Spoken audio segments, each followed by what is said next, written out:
Indonesian President Joko Widodo took a ride Wednesday on the Jakarta-Bundong high-speed railway, a landmark project under the China-proposed Belt and Road Initiative.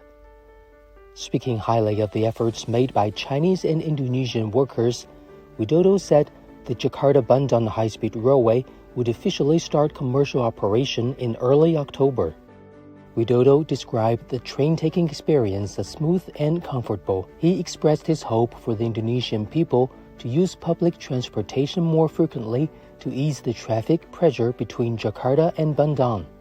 Saya 4 kali datang ke proyeknya kereta cepat, tapi memang baru pertama kali tadi mencoba. Nyaman, dan pada kecepatan tadi 350 tidak terasa sama sekali, baik saat duduk maupun saat saya berjalan, kecepatan.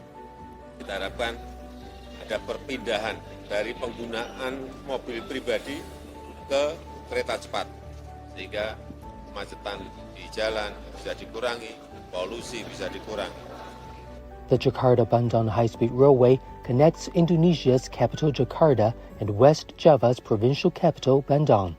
With a design speed of 350 kilometers per hour, the railway spanning 142.3 kilometers will cut the journey between the two cities from over 3 hours to around 40 minutes. It is the first overseas high-speed railway project that fully uses Chinese railway systems, technology, and industrial components.